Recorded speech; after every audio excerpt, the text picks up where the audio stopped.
Being here was not safe for her, not safe at all. She had her drug dealer's phone number memorized. She knew exactly where and when to meet him. 3 or 4 years, it was awful in Greenville. There were kids dying all over the place.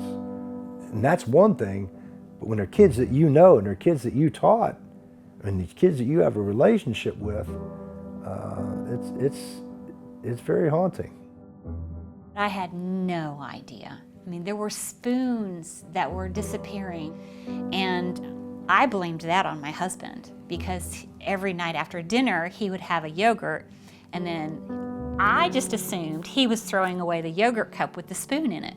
Well, lo and behold, Megan was using the spoons for shooting up heroin. I was clueless, absolutely clueless. Greenville, North Carolina has always seemed like a place where many have found a comfortable life, with good neighborhoods and pretty safe streets. But that wasn't ever enough to prevent young people from dying from drug overdoses. This is something people in the school system, like Letty Micheletto and Joe Hughes, had witnessed in the last 10 years. From the Post reporting, many deaths were among a group of young men who knew each other. But yeah, it's just pictures through the years. It was a girls' trip, no makeup, no hairspray, let's go. So, yeah. There's Megan with Lou and I in the kitchen. We were getting ready to cook. Letty Micheletto was an assistant principal at J.H. Rose. She met a few of the young men that have since died. Her daughter Megan also suffered from addiction or substance use disorder. It was very sporadic at first. It might have just been a weekend thing for years. And then after she and the boyfriend broke up for the 10th time, I think it became, I need this to live kind of thing. And then she couldn't afford it. And then that's when she started substituting with heroin. And within 6 months, she was dead. Joe Hughes used to coach and teach a lot of the young men that died from overdoses back when he was at St. Peter Catholic School. It's a very frustrating feeling to be, a member of this community and to know that somehow we're not taking care of our young people the way we should. We're obviously not giving them something that they need. He eventually spoke at 3 of their funerals, in addition to attending a handful of others. I feel like, I missed something. We occasionally had kids who would get drunk, but I just was clueless that any of this was going on. It just seems like, almost all the kids, they had everything that they need. It's not a question of just loving your kid, because I can tell you these kids were loved. I can tell you that each of these kids were loved, and they were loved deeply by their families.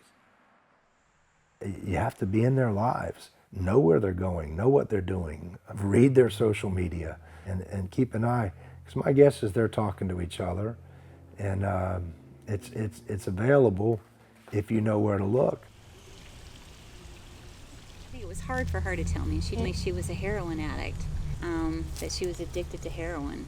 And that shocked me. I thought she was going to tell me that she was pregnant or that she was getting married or that she was going to change her major or something. She showed no obvious signs. Greenville, which is home to East Carolina University, has a party school reputation, so drugs are easy to come by. It's why Letty's daughter, Megan, didn't trust herself to come home following rehab stints. Her last treatment center facility was in Wilmington, and she got out they released her on a Monday to a sober living facility because she was afraid to come back to Greenville. And she said, I need that halfway step. It was probably a Thursday. I got a phone call from her. I had just gotten out of meetings. And she said, hey, Mommy. I said, hey, baby. She said, can I come by and see you? And I said, sure. Where are you? She said, I'm here in town. I said, and that kind of like ding, ding, ding, ding inside. She got here, I think, probably 5 minutes after I got home, and we had a great conversation. We talked about life and how well she was doing. She looked really good. Her color was good. Her weight was good. She looked healthy. And then, she had to leave, I think, by 7 or so. Maybe it was closer to 6:30. And, she left. Of course, we hugged for a long time, and I said, make good choices. And she said, I always do. She apparently drove back to Wilmington and went to her NA meeting, and then went to her room and closed the door and used one last time. And we had taken her cell phone. We had taken all of that. Go figure. Joe's son, Jojo, also knew a lot of the young men that died. You could probably find a page that has Stuart, Mingo, and Jackson all on it. Yeah. But there's Mingo. Yes, they were like my best friends. A lot of the friends that replaced my middle school friend group are unfortunately now have passed away. My son's 27 now, and I don't really have to worry about it at this point. But you better not ever assume that somebody's not going to make that choice. And it seems like very often when they make that choice once, it's very difficult to not make it a second time. And each time thereafter, it gets a little bit easier for them and a little bit worse for them as well. Yeah, That's the kids I've taught at St. Peter's who have died, and it's nowhere near conclusive, I'm sure. Yeah.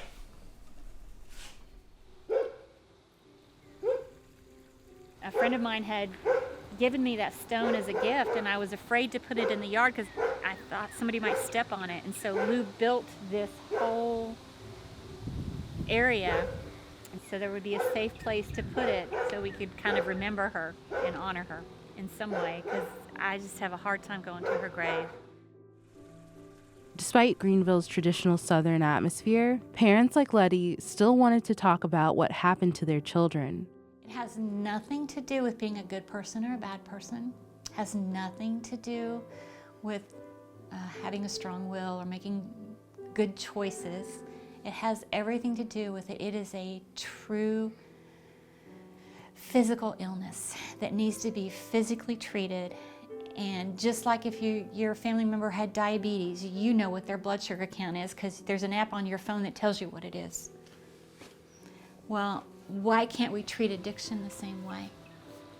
It doesn't have to be in a closet. It doesn't have to be something we're ashamed of.